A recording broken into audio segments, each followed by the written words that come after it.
أعوذ بالله من الشيطان الرجيم بسم الله الرحمن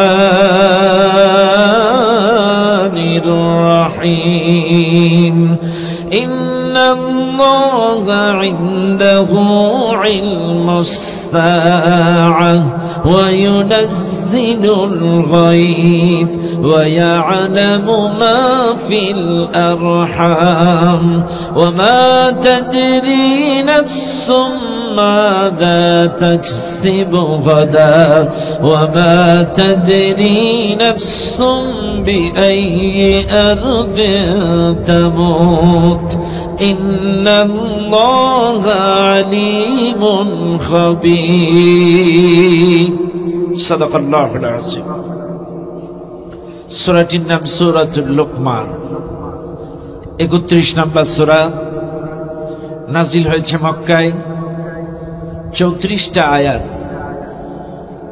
এই সূরাটার 34 নম্বর আয়াতটি আমি আপনাদের সামনে তেলাওয়াত করেছি আল্লাহ সুবহানাহু ওয়া তাআলা এই আয়াতের মধ্যে বলেন মূলত আয়াতটা হচ্ছে একজন সাহাবী রাসূলুল্লাহ সাল্লাল্লাহু আলাইহি ওয়াসাল্লামকে প্রশ্ন করেছিলেন ইয়া রাসূলুল্লাহ আমি আপনাকে কয়েকটি প্রশ্ন করতে চাই কি প্রশ্ন আমার প্রশ্ন হলো কিয়ামত কখন হবে কোন দিন হবে কখন কোথায় বৃষ্টি বর্ষণ হবে আমার স্ত্রীর গর্ভের বাচ্চাটা ছেলে হবে না মেয়ে হবে আমি আগামীকাল কোথায় যাব কি খাবো আমার রিজিকে কি লেখা এবং আমার মৃত্যু কখন কোথায় কোন অবস্থায় কোন হালতে হবে রাসূলুল্লাহ সাল্লাল্লাহু আলাইহি ওয়াসাল্লামকে প্রশ্ন করলেন একজন সাহাবী হারিস ইবনে হাফসা হারিস ইবনে হাফসা যখন এই 5টি প্রশ্ন রাসূলকে করলেন এই প্রশ্নের জবাব কিন্তু আমার নবীর মুখস্থ ছিল না এই প্রশ্নের পরিপ্রেক্ষিতে আল্লাহ সুবহানাহু ওয়া তাআলা এই আয়াতটি ওই মুহূর্তে নাজিল করে দিলেন আল্লাহ পাক 5টি প্রশ্নের জবাব রাসূলুল্লাহকে দিয়ে দিলেন এই আয়াতটির মাধ্যমে এক নম্বর প্রশ্ন ছিল কিয়ামত কখন হবে আর 5 নম্বর প্রশ্ন ছিল মৃত্যু কার কখন কোথায় কোন অবস্থায় কোন হালতে হবে ভালো করে মনে রাখবেন এই মাহফিলের জনগণ 1 নম্বর প্রশ্ন কিয়ামত 5 নম্বর প্রশ্ন কার মৃত্যু কখন কোথায় কোন অবস্থায় হবে এখন আসেন আমি একটু আপনাদেরকে ব্যতিক্রম ভাবে 5টা প্রশ্ন 1 2 3 4 5 না করে 5 4 3 2 1 উল্টা জবাব দেব মনে রাখবেন যেহেতু আগে মৃত্যু প্রথম প্রশ্ন কিয়ামত আর লাস্ট প্রশ্ন মৃত্যু এখন আসেন আমি একটু আপনাদেরকে বুঝাই লাস্টের দিক থেকে 5টা প্রশ্নের জবাবই আমি আপনাদেরকে দিব ইনশাআল্লাহ তবে শেষ প্রশ্ন ছিল কার মৃত্যু কখন কোথায় কোন অবস্থায় হবে কোন হালতে হবে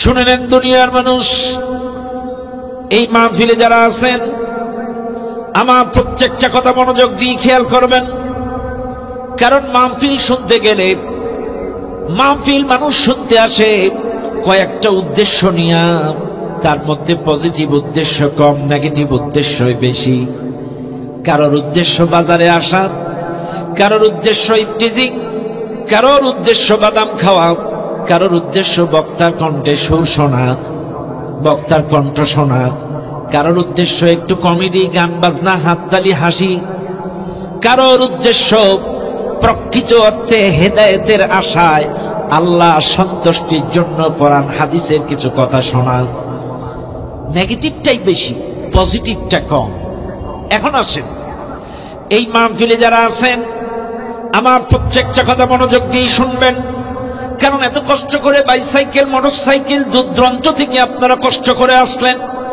যদি কিছু নিয়ে যেতে না পারেন, শিক্ষা যদি নিতে না পারেন, কিছু যদি শিখে যেতে না পারেন, আপনি কি জবাব দেবেন? মনে রাখবেন, এই দুনিয়ার মানুষ, এই মাহফিলে যারা আছেন, মাহফিল আসলে আদব কিছু আছে। আল্লাহ পাকের কোরআন বলেন, ওয়া ইদা কুরিআল কুরআনু ফাসতামিউ লাহু ওয়া আনসিতু লাআল্লাকুম তুরহামুন। মাহফিল শুনতে আসলে অবশ্যই আপনাকে মনোযোগ দিয়ে শুনতে হবে। এক, মনোযোগ সহকারে আন্তরিকতার সাথে আপনাকে শুনতে হবে।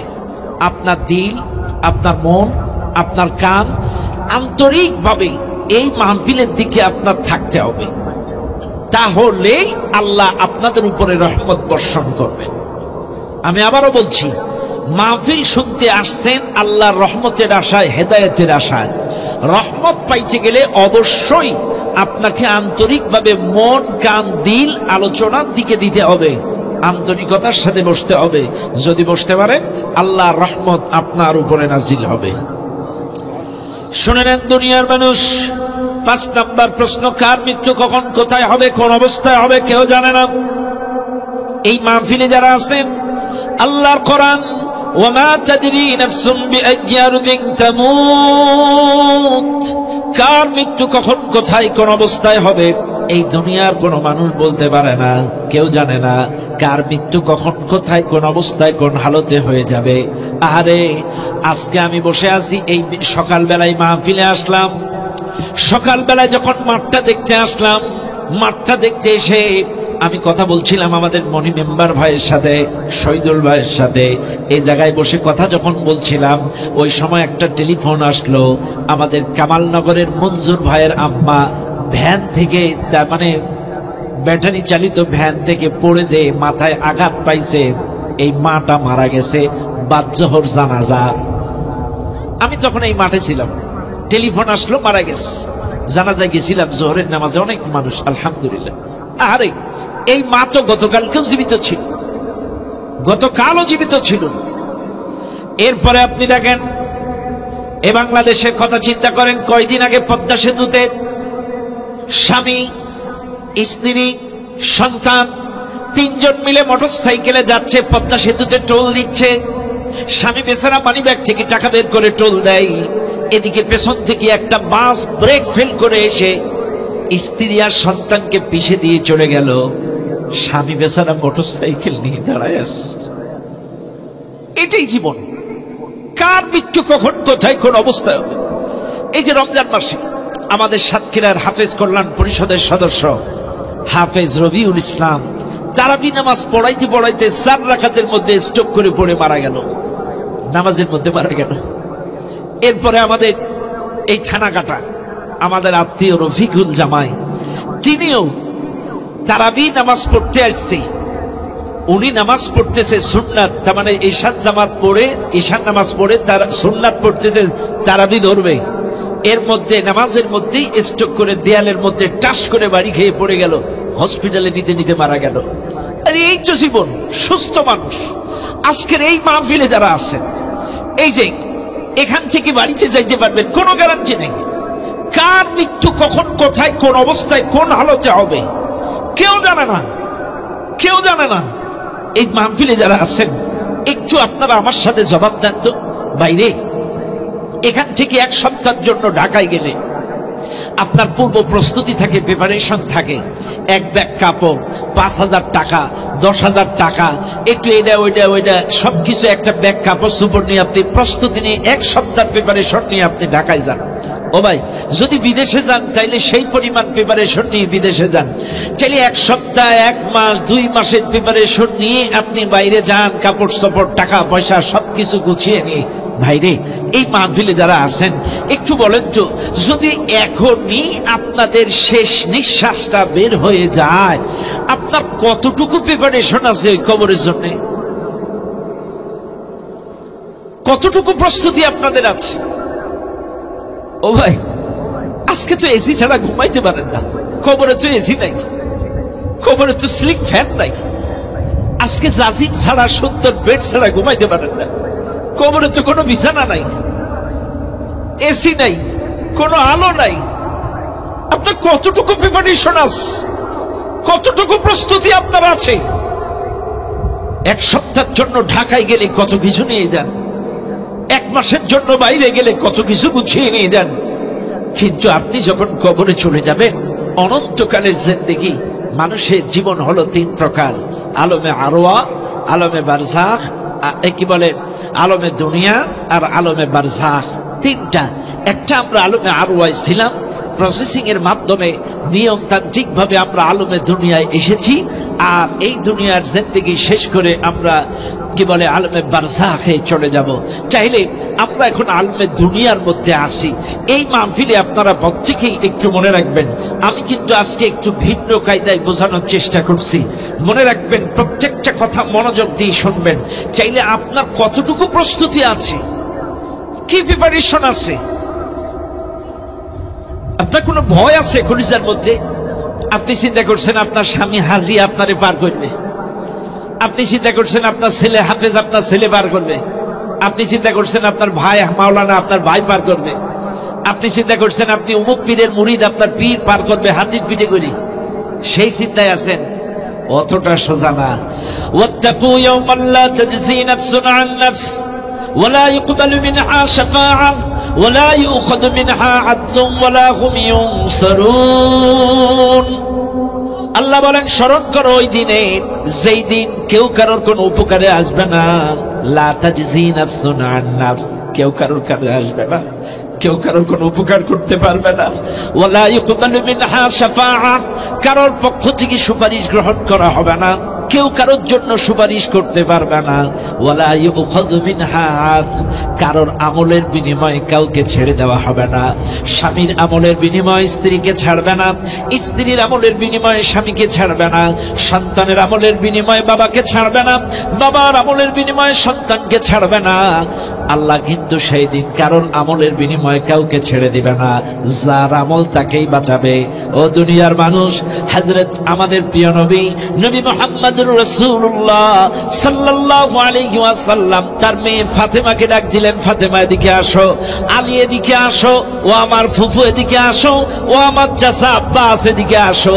চাচাকে ডাকলেন, ফুফুকে ডাকলেন, মেয়েকে ডাকলেন, জামাইকে ডাকলেন।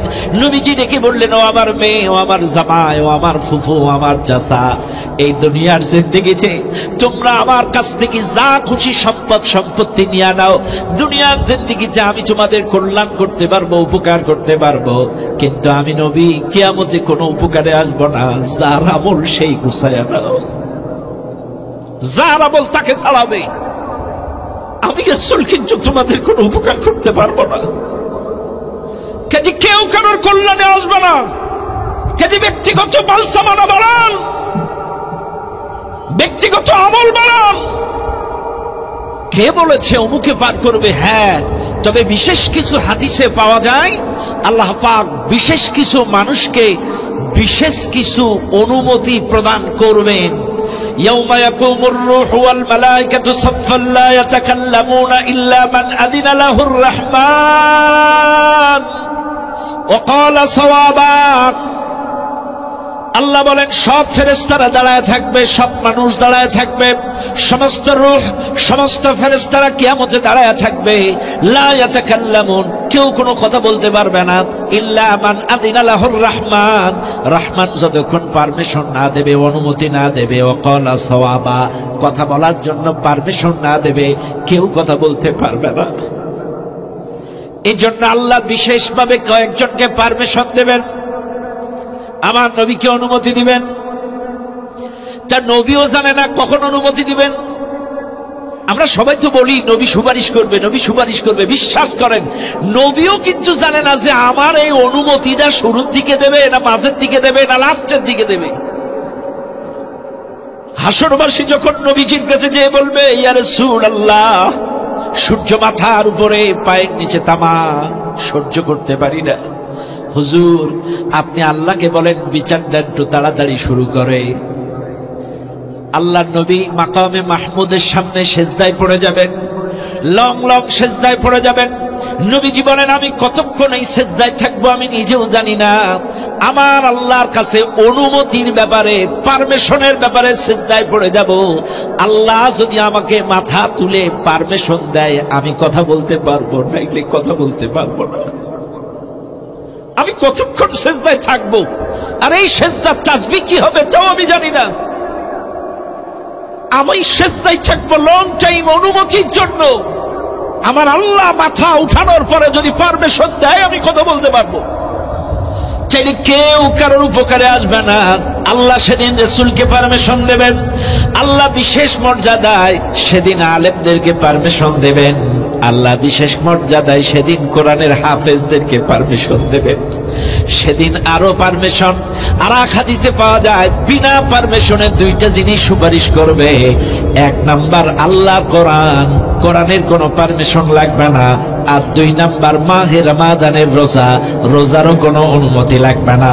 মাহে রমজানের রোজা, রোজা আল্লাহর সামনে বিনা অনুমতিতে দাঁড়ায় যাবে। ওগো মালিক, এ মানুষগুলো মাহে রমাদানে কষ্ট করে গরমের মধ্যে না খেয়ে না দেয়ে স্ত্রী সঙ্গম থেকে সমস্ত খারাপ কাজ থেকে নিজেকে বিরত রেখেছিল। ও আল্লাহ, এই মানুষগুলোকে, রোজাদারগুলোকে বিনা পারমিশনে জান্নাত দাও। আল্লাহর কোরআন বিনা পারমিশনে দাঁড়িয়ে যাবেন ও খাবার মালিক। ও আল্লাহ, এই মানুষগুলো কোরআন দিয়ে ব্যক্তি জীবন, পারিবারিক জীবন, সামাজিক জীবন, রাষ্ট্রীয় জীবন গড়েছিল। এই মানুষগুলো কোরআন তেলাওয়াত করেছিল। এই মানুষগুলো কোরআনের সমাজ প্রতিষ্ঠার আন্দোলন করেছিল। এই মানুষগুলো কোরআন তেলাওয়াত করেছে, কোরআন দিয়ে ব্যক্তি জীবন, পারিবারিক জীবন চালিয়েছে। এই মানুষগুলো কোরআনের সমাজ প্রতিষ্ঠার চেষ্টা করেছে। এই মানুষগুলো কোরআনের মাহফিলের আয়োজন করেছে। এই মানুষগুলো কোরআন বুকে লালন করেছে, ধারণ করেছে। ও আল্লাহ, এই মানুষগুলোকে তুমি জান্নাত দিয়া দাও। কিয়ামতের দিন কোরআনকে পারমিশন ছাড়া, অনুমতি ছাড়া সুপারিশ করার অনুমতি থাকবে। রমজান পারমিশন ছাড়া সুপারিশ করতে পারবে, নবী সুপারিশ করতে পারবে, হাফেজদেরকে পারমিশন দেওয়া হবে। বিনা পারমিশনে না, কিন্তু হাফেজদেরকে অনুমতি দেওয়া হবে, তারপরে করবে। ডাইরেক্ট উঠে বলতে পারবে না যে আল্লাহ আয়া অমুক আর মা বাপ 14 গোষ্ঠী দিয়ে দাও, নিজের থেকে পারবে না। আল্লাহ অনুমতি দিবে, তারপরে হাফেজরা পারমিশন পাওয়ার পরে তারা সুপারিশ করবে। আলেমদেরকে পারমিশন দেবে, তারা এই অনুমতি পাওয়ার পরে সুপারিশ করবে। এরকম বিশেষ কিছু পাওয়ার আল্লাহ কিয়ামতে দিবেন। অন্যথায় অনুমতি ব্যতীত কেউ কথা বলতে পারবে না। এখন আসেন, যে কথা আমি বলছিলাম, চাইলে এক্ষুনি যদি আমরা মারা যাই কতটুকু প্রিপারেশন আমাদের আছে একটু বুকে হাত দিয়ে বলেন এই মাহফিলের জনগণ। কার মৃত্যু কখন কোথায় হবে কেউ জানে না। ওমা কানা লিনাফসিন আন তামুতা ইল্লা বিইذনিল্লাহি কিতাবাম মুআজ্জালা। আল্লাহর অনুমতি ব্যতীত নির্দিষ্ট সময় ছাড়া কারোর মৃত্যু হয় না। আইনামা তাকুনু ইউদরিকুমুল মাউত ওয়ালাউ কুনতুম ফি বুরুজিম মুশাইয়াদা।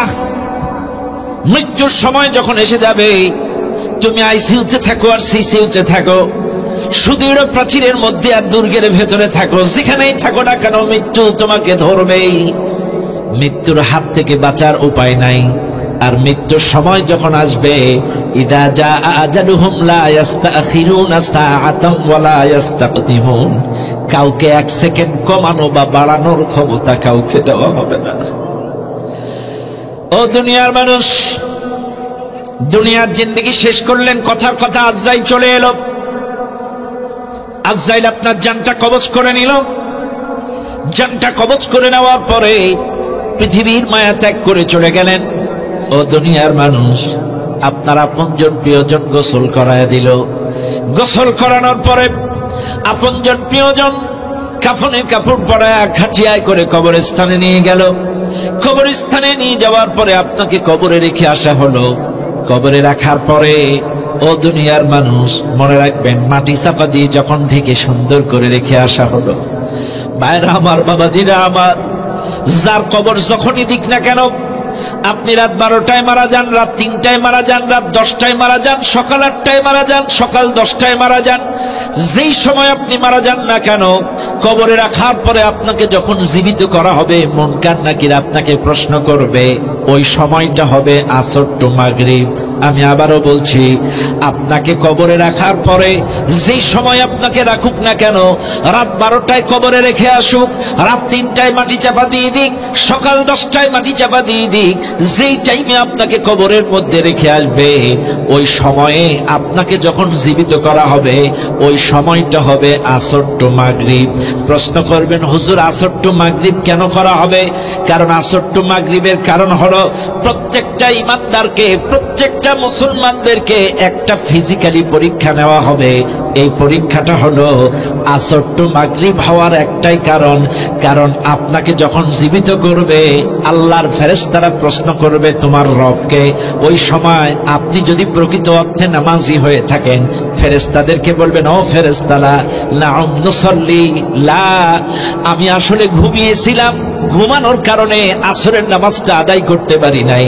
ওই যে সূর্য ডুবে যাচ্ছে, আমাকে একটু ওযুর পানি দাও, আসরের নামাজটা আদায় করে নে। একটু জোরে বলেন না সুবহানাল্লাহ। কি বলবে?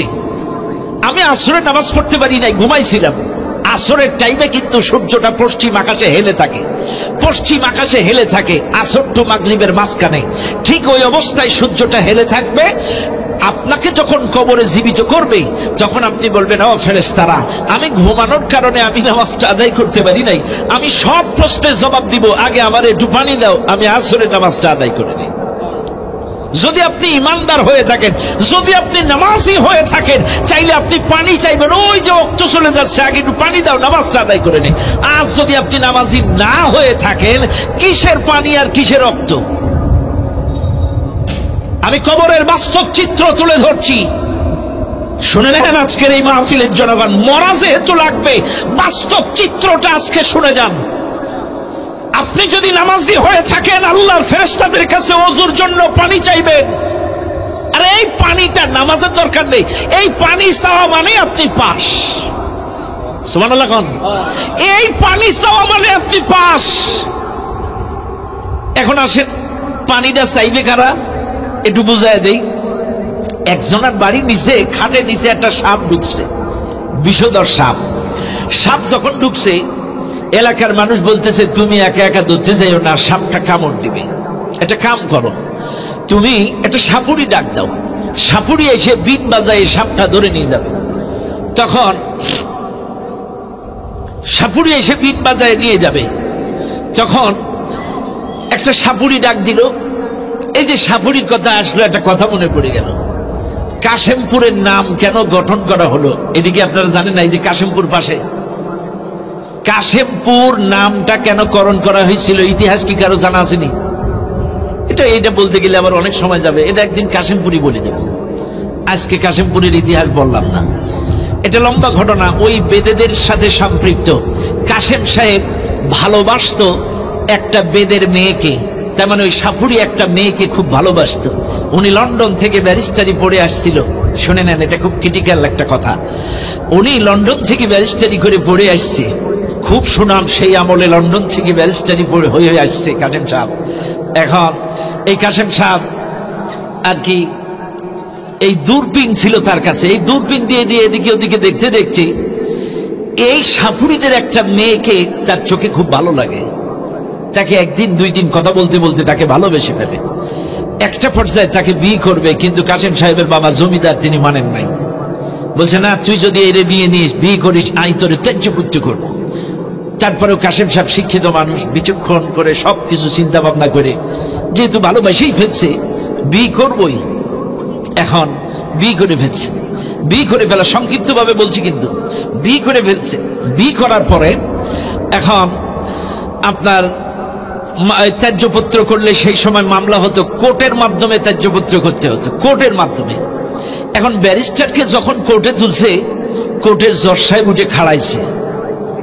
খাড়াই বলছে, স্যার আপনি এই জায়গায়? বলছে, হ্যাঁ। বলছে, স্যার আপনি দাঁড়ায় আছেন, আমি বসবো? বলছে, না, আপনার জায়গায় আপনি, আমার জায়গায় আপনি, আপনি বসেন।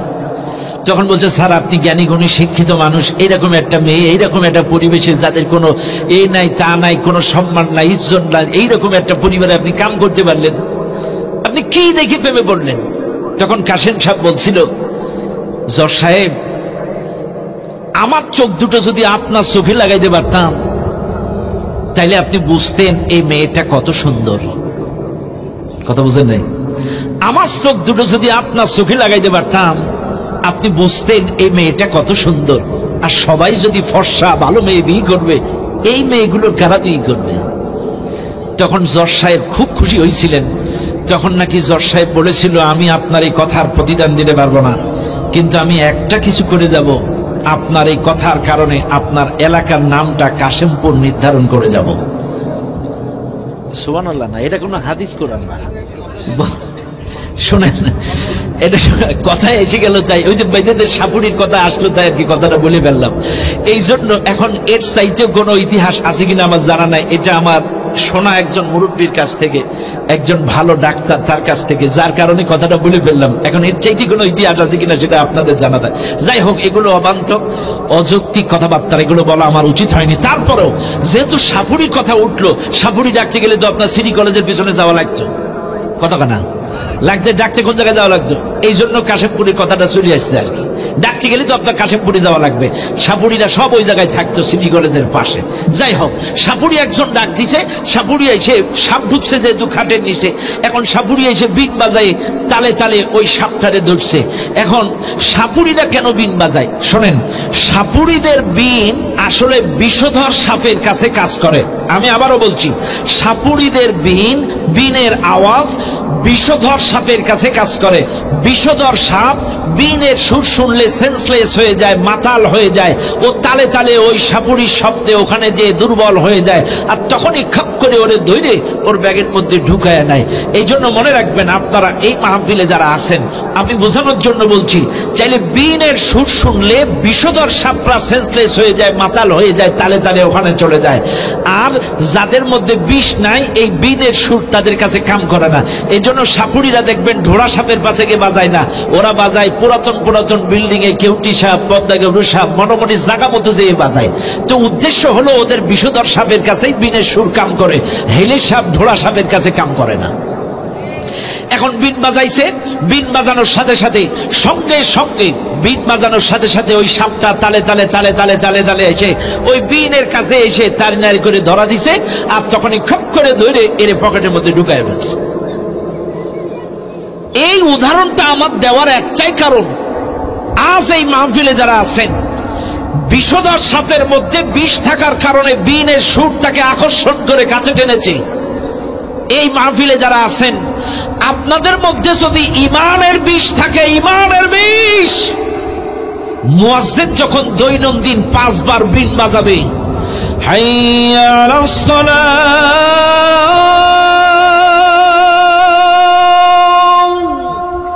মুয়াজ্জিন যখন 5 বার বিন বাজাবে, আপনাদের মধ্যে যাদের ঈমানের বিষ আছে, আপনি কখন যে তালে তালে তালে তালে মসজিদে চলে যাবেন নিজেও টের পাবেন না। সুবহানাল্লাহ বলবেন না? এখন আপনারা আসেন, যদি ঈমানের বিষ থাকে, আজান শুনলে আপনার কলিজায় জ্বালা করবে। যদি ঈমানের বিষ থাকে, আপনি মসজিদে চলে যাবেন, জামাতে চলে যাবেন। যদি ঈমানের বিষ থাকে, আপনি বসে থাকতে পারবেন না, ব্যবসা করতে পারবেন না, চাকরি করতে পারবেন না। যতক্ষণ মসজিদে না যাবে, আপনার কলিজা ঠান্ডা হবে না। আর যারা ঢোড়া সাপ, ক্রিকেট খেলবে, ক্যারমবোর্ড খেলবে, আইপিএল দেখবে, বিপিএল দেখবে, ব্যবসা করবে, চাকরি করবে, কিসের আজান আর কিসের কি, তো ঢোড়া সাপ। কথা কি বুঝেন? আর কথা রাগ করেন না বাবাজি। আপনারা যারা আছেন এই মাহফিলে, একটু বুকে হাত দিয়ে চিন্তা করেন, আপনি কি ঢোড়া সাপ না বিষধর সাপ? আপনার বিবেকই জবাব দিয়ে দেবে। কথা কি ক্লিয়ার? এই জন্য আপনাদেরকে অনুরোধ করব, বাবা আসেন না, মসজিদে আসেন, আল্লাহর ঘরে আসেন, আসেন, ফিরে আসেন। ও দুনিয়ার মানুষ, আপনি যদি প্রকৃত অর্থে নামাজি হয়ে থাকেন, প্রকৃত অর্থে ইমানদার হয়ে থাকেন, প্রকৃত অর্থে ইমানদার যদি আপনি হয়ে থাকেন, আল্লাহর ফেরেশতা যখন আপনাকে কবরে জীবিত করবে, মুহূর্তের মধ্যে আপনি জবাব দিয়ে দিবেন, ও ফেরেশতারা, আমি ঘুমিয়েছিলাম, আসরের নামাজটা আদায় করতে পারি নাই, আমাকে একটু ওযুর পানি দাও, আসরের নামাজটা আদায় করে নেই। মুসলমানেরা আমার, নামাজ কিন্তু পড়া লাগবে না। মূলত ওই সময়টা আসরটা হওয়ার একটাই কারণ, আপনি আপনি আসলে ইমানদার কিনা এটার একটা ফিজিক্যালি পরীক্ষা আপনার নেওয়া হবে। যদি ইমানদার হন পানি চাইবেন, যদি ইমান না থাকে কিসের পানি আর কিসের ওযু কিসের নামাজ এগুলো মাথায় আসবে না। ও মুসলমানেরা, এবার আসেন আপনারা ভালো করে মনে রাখবেন, আল্লাহর ফেরেশতারা প্রশ্ন করবেন। প্রথম নাম্বার প্রশ্ন, মান রব্বুকা। এই মাহফিলে যারা আছেন প্রশ্ন যখন করবে, এই মাহফিলে যারা আছেন এটা সবার মুখস্থ ওয়াজ, কিন্তু আমি একটু ভিন্ন কায়দায় বুঝাইতে চাই। যদিও ওয়াজটা আপনাদের জানা মুখস্থ ওয়াজ, কিন্তু এই মাহফিলে বলেন এই প্রশ্নের জবাব কি? বলেন বলেন, মান রব্বুকা এই প্রশ্নের জবাব কি? হ্যাঁ, রব্বি আল্লাহ। জোরে বলেন কি? রব্বি আল্লাহ। প্রশ্নের জবাব এটা আপনাদের মুখস্থ আছে না? দাদার মুখে, দাদির মুখে, নানার মুখে, নানির মুখে, ইমামের মুখে, মুয়াজ্জিনের মুখে, ছোট্টবেলা থেকে শুনতে শুনতে, ওয়াজ শুনতে শুনতে সবার মুখস্থ মুখস্থ, কিন্তু প্র্যাকটিক্যাল নেই। কথা কানা, আমার কথা রাগ করেন না, আমার কথাগুলো বোঝার চেষ্টা করবেন।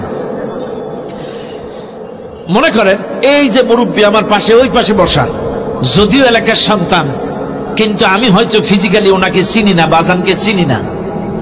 এখন আমারে যদি কেউ বলে যশোর থেকে, ঝিনাইদহ থেকে, যে এই লোকটা কেমন লোক, ওনার নীতি নৈতিকতা, ওনার চরিত্র সবকিছু সম্পর্কে আমাকে একটু বলেন, আমি কি বলতে পারবো?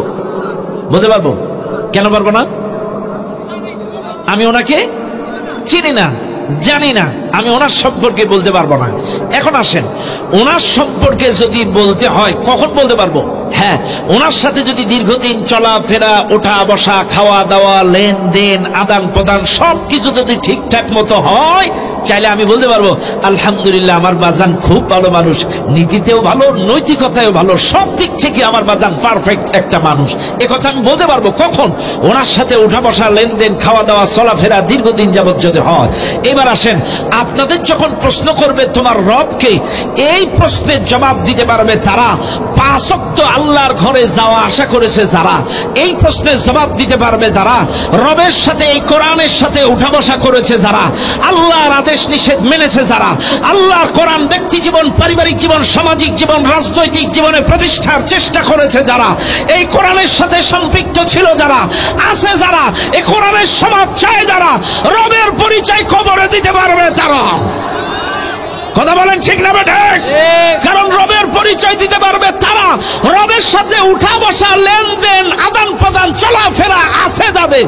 আর যাদের রবের সাথে উঠা বসা নাই, রবের সাথে লেনদেন নাই, রবের সাথে আদান প্রদান নেই, এরা কখনোই কবরে রবের পরিচয় দিতে পারবে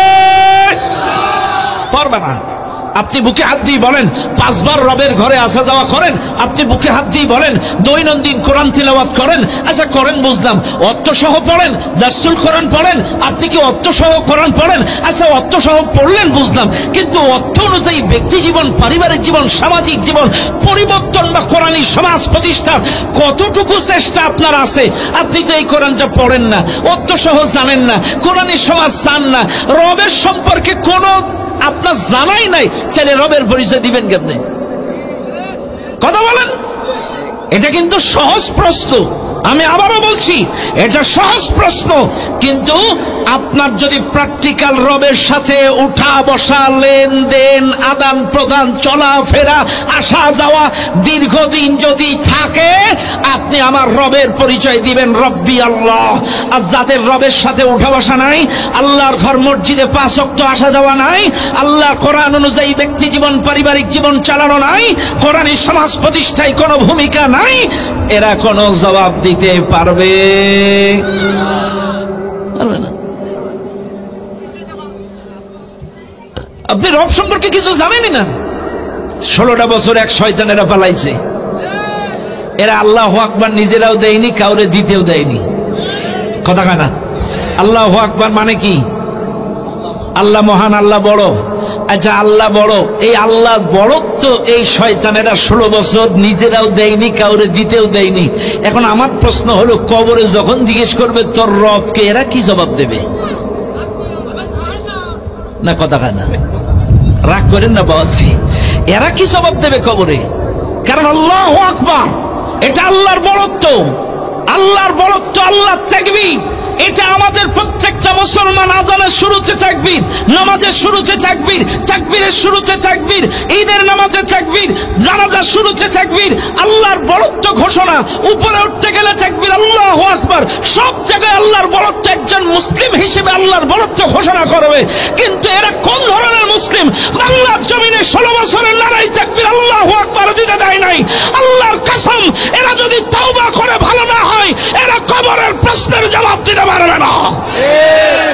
নারায়ে তাকবীর, আল্লাহু আকবার, নারায়ে তাকবীর, আল্লাহু আকবার। আল কোরআনের আলো ঘরে জালো। একটা কথা মনে রাখবেন, আপনার আমলে আছে যা, জবান দিয়ে বাইরবে তা। আপনার আমলে যদি আল্লাহু আকবার থাকে, আপনার আমলে যদি বিসমিল্লাহি তাওয়াক্কালতু আলাল্লাহ থাকে, আপনার আমলে যদি আলাহুল খালকু ওয়াল আমর ইনিল হুকমু ইল্লা লিল্লাহ থাকে, আপনার আমলে যদি লা ইলাহা ইল্লাল্লাহ থাকে, আপনার আমলে যদি সুবহান রাব্বিয়াল আলা থাকে, আপনার আমলে যদি সুবহান রাব্বিয়াল আযীম থাকে, আপনার আমলে যদি রব্বানা লাকাল হামদ হামদান কাসীরান তাইয়্যিবান মুবারাকান ফি থাকে, আপনার আমলে যদি আল্লাহ আল্লাহ আল্লাহ আল্লাহ জিকির গুলো থাকে, আল্লাহর আইন, আল্লাহর সমাজ, আল্লাহর শাসন এগুলো যদি থাকে, কবরে আল্লাহর পরিচয় বাইরবে। আর আপনার আমলে যদি দুনিয়া দুনিয়া, মানুষের তৈরি করা আইন, মানুষের তৈরি করা আইন, মানুষের তৈরি করা মতবাদ, মানুষের তৈরি করা ফতোয়া, তাগুতের ফতোয়া, তাগুতের আইন এগুলো যদি থাকে, তা কবরে। এই মাহফিলে যারা আছেন কে কোন দল করেন জানি না, শুনে নেন, সবচাইতে বড় ফিতনা হচ্ছে মানুষের তৈরি করা আইন। কাতিলুহুম হাত্তা লা তাকুনা ফিতনা ওয়া ইয়াকুনা আদ-দীনু লিল্লাহ ওয়া ইয়াকুনা আদ-দীনু কুল্লুহু লিল্লাহ। আল্লাহ বলছেন ততক্ষণ পর্যন্ত লড়াই করো যতক্ষণ পর্যন্ত ফিতনা দূর না হয়। আরে ফিতনার অনেক ব্যাখ্যা, তবে সবচাইতে বড় ফিতনা হলো মানুষের তৈরি করা আইন। আর যতদিন মানুষের তৈরি করা আইন বাতিল করে আল্লাহর আইন কায়েম করতে না পারবেন, ততদিন পর্যন্ত আপনার যুদ্ধ, জিহাদ, কিতাল শেষ হবে না। আজকে ঘরে ঘরে জালো, খাও খাও। শুনে নেন এই মাহফিলের জনগণ, আপনাদেরকেই বলছি, যতদিন ফিতনা দূর না হবে আপনার শেষ হবে না। আজকে আমার দেশের কপাল পোড়া মুসলমান বলে, নবী যুদ্ধ করলো বদরে কাফেরদের সাথে, নবী যুদ্ধ করলো ওহুদে কাফেরদের সাথে, নবী যুদ্ধ করলো তাবুকে কাফেরদের সাথে, খন্দকে কাফের। আরা তো সব মুসলমান, আরা কার সাথে যুদ্ধ করব? শোনো, আল্লাহর কোরআন বলছি, ইয়া আইয়ুহান নাবিয়্যু জাহিদিল কুফফার ওয়াল মুনাফিকিন। হে নবী, তুমি কাফের এবং মুনাফিকদের সাথে জিহাদ করো। তাহলে মনে রাখবেন, কাফেরদের চাইতে মুনাফিকেরাই ইসলামের সবচাইতে বেশি ক্ষতি করেছে, ইতিহাসের সাক্ষী আছে। মুনাফিকেরা সবচাইতে ইসলামের বেশি ক্ষতি করেছে। তাহলে মনে রাখবেন, এই মানব রচিত আইন সবচাইতে বড় ফিতনা। তার একটা তথ্য আপনাদের দিয়ে যায়, একটা প্রমাণ আপনাদের দিয়ে যায়। এটা সাপোজ আপনারা চিন্তা করেন, এ ভাই, আমাদের দেশে মাদক নিয়ন্ত্রণ আইন আছে, আছে না? কি আইন আছে? মাদক নিয়ন্ত্রণ আইন আছে, কিন্তু মাদক নির্মূল আইন নেই। কিন্তু কথা কয় না ভাই? আছে, আছে। মাদক নিয়ন্ত্রণ আইন আছে 90% মুসলমানের দেশে, বুঝেন? কিন্তু মাদক নিয়ন্ত্রণ আইন তার মানে কি? অল্প অল্প খাওয়া যাবে, অল্প অল্প খাওয়া যাবে। মাদক নিয়ন্ত্রণ আইন, এইবার আপনারা বুকে হাত দিয়ে বলেন, মাদক নিয়ন্ত্রণ আইন মানে অল্প অল্প খাওয়া যাবে। আমরা অনেকেই দেখেছি, ওই গাঁজাখোর আর ফেন্সিডিলখোর একাই প্রশাসনের সাথে, ওরাও খাচ্ছে এরাও খাচ্ছে। অসংখ্য প্রমাণ আমরা দেখেছি এই বিগত দিনে। এখন একটু ভালো হয়েছে কিনা আল্লাহ জানে। আমরা দেখেছি যারাই রক্ষক তারাই ভক্ষক, মামা খালু মিলে একসাথে খাচ্ছে। যাই হোক, আমার ওগুলো যাইতে চাই, ওদিকে যাব না। কথার কথা হলো, চাইলে মাদক নিয়ন্ত্রণ আইন, তার মানে অল্প অল্প খাওয়া যাবে। এর বাস্তব আইনটা দেখেন। এখানে যারা আন্তর্জাতিক এয়ারপোর্টে যারা উঠা বসা করছেন, ইন্টারন্যাশনাল বলেন আর ডোমেস্টিক বলেন, আপনারা যারা উঠা বসা করছেন বিমানবন্দরে, আপনারা দেখবেন বিমানবন্দরে বড় বড় মদের দোকান আছে, বড় বড় মদের দোকান আছে। অথচ বিমানবন্দরের নাম শাহজালাল আন্তর্জাতিক বিমানবন্দর। কথা না, নাম কি? শাহজালাল আন্তর্জাতিক বিমানবন্দর, ভেতরে মদ বিক্রি হচ্ছে। কথা না। এবার আসেন, আমাদের আসিয়া মারা গেছে এই যে মাগুরাই, বাচ্চা যে মেয়েটা মারা গেল, মেয়েটা বলছে আমাকে এই কায়দায় নির্যাতন করছে, মেয়েটার বোন বলতেছে এই কায়দায় নির্যাতন করছে, ওর স্বামীও অস্বীকার যায়নি, ওর দেবরও অস্বীকার যায়নি, ওর শ্বশুরও অস্বীকার যায়নি, ওর শাশুড়িও অস্বীকার যায়নি, সবাই স্বীকার করে নিল। এরপরে 90 দিন যাওয়া লাগবে কেন? এ কথা বলেন, কেন যেতে হবে 90 দিন? আমার কথায় রাগ করবেন না। এই পৃথিবীতে সবচাইতে বড় ফিতনা হচ্ছে মানুষের তৈরি করা আইন।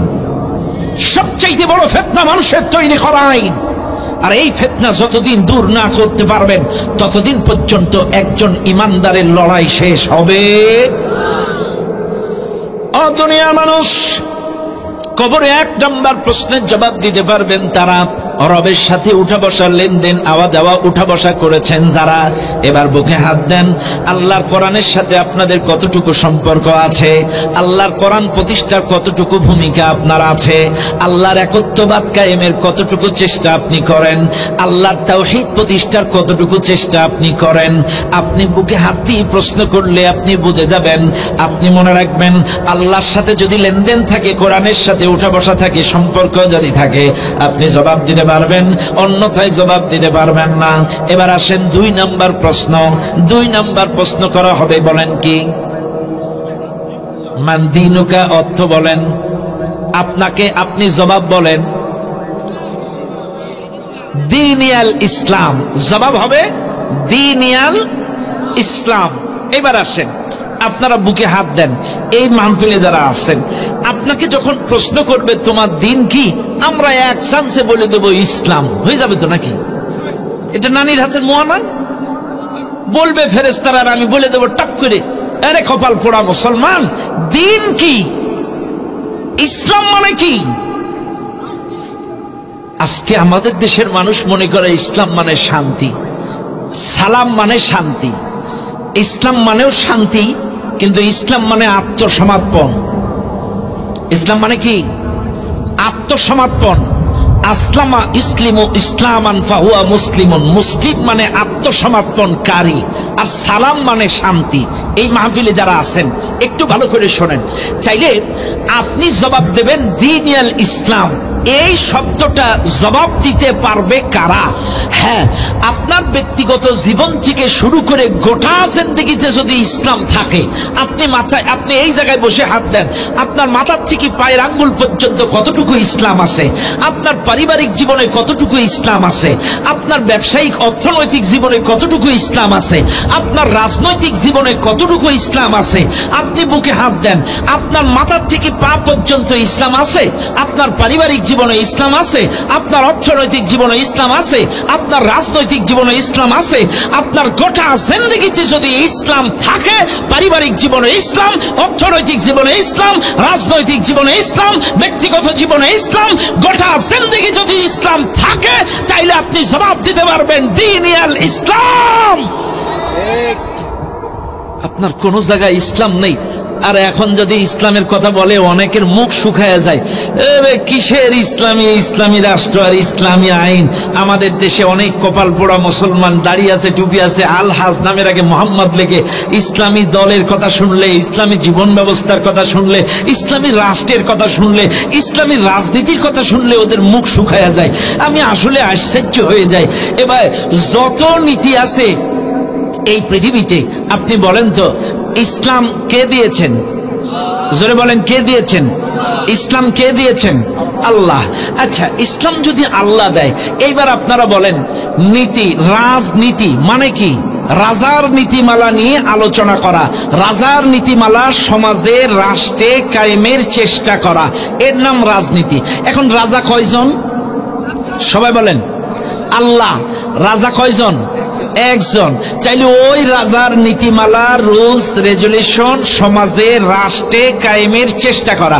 এবার আসেন আরেকটু ক্লিয়ার করে দেই। ও ভাই, যারা ইসলামী রাজনীতি শুনলে যাদের মস্তক ধুয়ে হয়ে যায়, এরা মনে করে এই রাজনীতি ওই রাজনীতি সবচেয়ে বড়। কিন্তু আপনাদের সহজভাবে জবাব দেই, এলাকার সবচাইতে বড় হাঁসটাকে কি হাঁস বলেন? আচ্ছা, মেনে নিলাম। এলাকার বড় মিস্ত্রিটাকে কি মিস্ত্রি বলেন? আচ্ছা, ওই বড় রাস্তাটারে কি পথ বলেন? রাজপথ।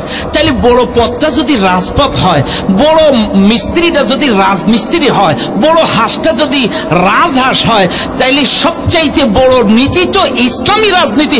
এইটা মানতে তো সমস্যা কোন জায়গায়? বড় হাঁসটা যদি রাজহাঁস হয়, বড় মিস্ত্রিটা যদি রাজমিস্ত্রি হয়, বড় পথটা যদি রাজপথ হয়, তাহলে এই বাংলাদেশের যত নীতি আছে সবচাইতে বড় নীতি হলো ইসলামী রাজনীতি, এতে কোনো সন্দেহ নয়। আর একজন ইমানদার ইসলামী রাজনীতির বাইরে থাকতে পারে না। আপনি ইমানদার দাবি করবেন আর বলবেন হুজুর কোন রাজনৈতিক বক্তব্য দেবেন না। আরে কবরের তিনটা প্রশ্নই তো রাজনৈতিক। প্রথম প্রশ্ন আইন মেনেছ কার, দ্বিতীয় প্রশ্ন প্রথম প্রশ্ন আইন মেনেছ কার, দ্বিতীয় প্রশ্ন দিন মেনেছ কার, 3 নম্বর প্রশ্ন নেতা মেনেছ কাকে। আরে তিনটাই তো রাজনীতি। হ্যাঁ, কবরের তিনটা প্রশ্নই তো রাজনীতি।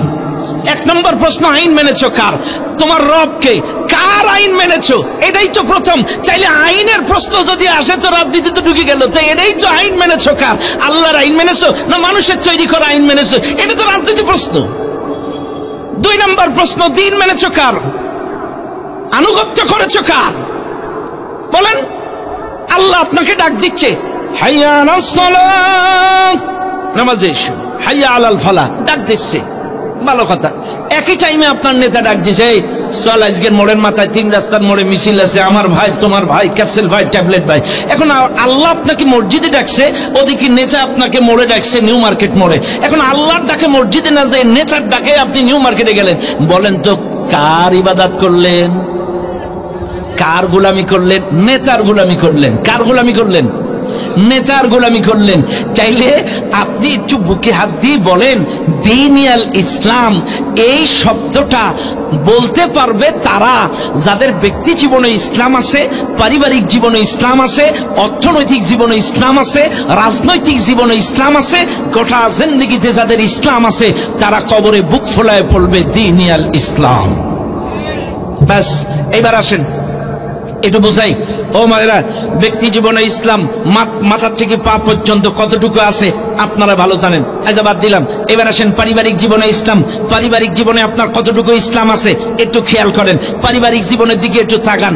আমাদের দেশের কপাল পোড়া কিছু মুসলমান আছে, পহেলা বৈশাখ, ঈদ উল ফিতর, ঈদ উল আজহা, 14ই ফেব্রুয়ারি, 31 নাইট আপন বউকে সুন্দর করে সাজসজ্জা করিয়ে, পেট পিঠ বাইর করে, মেকআপ করিয়ে, গোটা বাইপাসের এ মাথা ও মাথা, মন্টু মিয়ার বাগান বাড়ি, আব্বাস মিয়ার বাগান বাড়ি, গোটা শহর ঘুরাই নিয়ে বেড়ায়। আল্লাহর রাসূল বলছেন লাআনাল্লাহুন নাযিরা ওয়াল মানযুরা ইলাইহি, যে দেখায় এবং যে দেখে উভয়ের উপরেই আল্লাহ লানত। আমি আবারও বলছি, যে দেখায় যে দেখে উভয়ের উপরেই আল্লাহ লানত। অর্থাৎ তুমি দামড়া স্বামী, তুমি তোমার স্ত্রীকে পেট পিঠ বাইর করে মেকআপ করায়া বাইপাস দিয়ে নিয়ে গেলে, তার মানে তুমি ওরে সাজায়া বাইর করলে পাতলা শাড়ি পরায়া, আর তোমার বউ মেকআপ করলো, তার মানে তোমরা দেখাচ্ছ। আর রাস্তার কুলাঙ্গার কিছু দুশ্চরিত্রবান, তার মানে যে দেখায় যে দেখে উভয়ের উপরেই আল্লাহ লানত। লাআনাল্লাহুন নাযিরা ওয়াল মানযুরা ইলাইহি। আরে তুমি ঈদ উল ফিতরের দিন সারা দিন তোমার বউরে সারা সাতক্ষীরার লোক দেখাইলে, আর মাগরিবের সময় যে আল্লাহু আকবার, আরে বাটপার, আন্দাজ পাও না? তুমি সারাদিন তোমার বউডারে বেহা বেপদ্দায় ঘুরায় গোটা দুনিয়া দেখায় দিলে, আর মসজিদে যে এতটা সোজা। তোমার ব্যক্তিগত জীবনে ইসলাম নাই, তোমার পারিবারিক জীবনে ইসলাম নাই, তোমার বউ পদ্মা করে না, মেয়ে পদ্মা করে না। তোমার বাড়িতে মেহমান আসলে 18 বছরের মেয়েটাকে দিয়ে আর তোমার বউটাকে দিয়ে তুমি তোমার বন্ধুকে খেদমত করো, আর তুমি পার উপরে ঠ্যাং তুলে দিয়ে বসে থাকো, তোমার বউ আর মেয়ে খেদমত করা। আই, তোর বউ মেয়েকে দিয়ে খেদমত করাবি কেন? হ্যাঁ, কেন? তোমার বউয়ের উপরে পদ্মা ফরজ, মেয়ের উপরে পদ্মা ফরজ। কেন? ওয়ালা ইউবদিনা যিনাতাহুন্না ওয়া কুল লিল মুমিনাতি ইয়াগদুদনা মিন আবসারিহিন্না ওয়া ইয়াহফাজনা ফুরুজাহুন্না ওয়ালা ইউবদিনা যিনাতাহুন্না। আল্লাহ বলছেন, ওই তুমি মুমিনা নারীদেরকে বলে দাও তারা যেন চক্ষু নিম্নগামী করে, লজ্জাস্থানের হেফাজত করে, তাদের সুন্দর অংশ যেন দেখিয়ে না বেড়ায়। সুন্দর কি? মহিলাদের মুখ সুন্দর, মহিলাদের স্কিন সুন্দর, মহিলাদের পেট সুন্দর, পিঠ সুন্দর, মহিলাদের সব সুন্দর। চাইলে কেন? আল্লাহ বলছে ওয়ালা ইউবদিনা যিনাতাহুন্না, ওরা যেন দেখায় না, খবরদার দেখাবা না, এটা আল্লাহ নিষেধ করছে। চাইলে তুমি তোমার মেয়েকে দিয়ে, বউরে দিয়ে তোমার বাড়ির আত্মীয় স্বজনের মেহমানদারি করাও, এটা কি কথা কেনা? খারাপ ভাইবেন না, আমি বোঝানোর জন্য বলছি। ব্যক্তিগত জীবনে ইসলাম, পারিবারিক জীবনে ইসলাম। শুধু ব্যক্তিগত জীবনে আপনি হাজি হয়ে দাঁড়িয়ে রেখে বসে থাকবেন, কাজ হবে না। আপনার পরিবারেও ইসলাম থাকা লাগবে, আপনার পরিবারেও পর্দা থাকা লাগবে, আপনার পরিবারের সদস্যগুলোদেরকেও নামাজ শিখাতে হবে। আপনি একাদশুল কোরআন পড়বেন তো কি হয়েছে, আপনার বেবিদেরকে, আপনার বাচ্চাদের, ফ্যামিলি মেম্বারদেরকেও পড়াতে হবে। আপনার ফ্যামিলির মধ্যেও কোরআন চালু করতে হবে, ইসলামী শিক্ষায় শিক্ষিত করতে হবে, তাদের মধ্যেও ইলমে দ্বীনের তালিম দিতে হবে। কষ্ট পাচ্ছেন আপনারা? পাচ্ছেন না তো? আমার কথা কি খাটছে? দেখছেন চতুর্দিকে গাড়ি ঘোড়ায় ভরে গেছে, খাটছে? হ্যাঁ ঠিক আছে, আর দরকার নেই, এতটুকুই বলছি। খালি প্রথমেই বলেছিলাম যে একটু পরে সব গাড়ি ঘোড়ায় ভরে যাবে, তারপরে আলামিন ভাই সময় লোকজন তখন বসার জায়গা পাবে না। যাই হোক, কষ্ট পাচ্ছেন না তো আপনারা? চলবে চলবে। কয়টা প্রশ্নের জবাব দিছি, যদিও কমন ওয়াজ, আমি একটু আনকমন করে বলতেছি। এটা কিন্তু বাস্তব কথা বলছি, কবরের বাস্তব চিত্র বলছি। এইভাবে আপনাদের কেউ বোঝাবে না, আপনাদের সহজ তাইরে নাইরে তেলতালা ওয়াজ করে চলে যাবে, কিন্তু এটাই বাস্তব। কবরের প্রশ্নের জবাব দিতে পারবে তারা, দ্বীন আল ইসলাম বলবে তারা, গোটা জিন্দেগিতে ইসলাম মেনেছে যারা। বাইরে আমি কিন্তু একটু আগে বলছি, কিয়ামতের দিন বিনা পারমিশনে সুপারিশ করবে দুইটা জিনিস। কয়টা জিনিস সবাই বলেন? এক নাম্বার হচ্ছে কোরআন, দুই নাম্বার হচ্ছে রমাদানের রোজা। এই দুইটা জিনিসের কোনো পারমিশন লাগবে না, অন্যথায় কোনো নবীও অনুমতি ব্যতীত কথা বলতে পারবে না, কোন মানুষ অনুমতি ব্যতীত কথা বলতে পারবে না। আল্লাহ অনুমতি দিবে তারপর কথা বলবে, কিন্তু কোরআন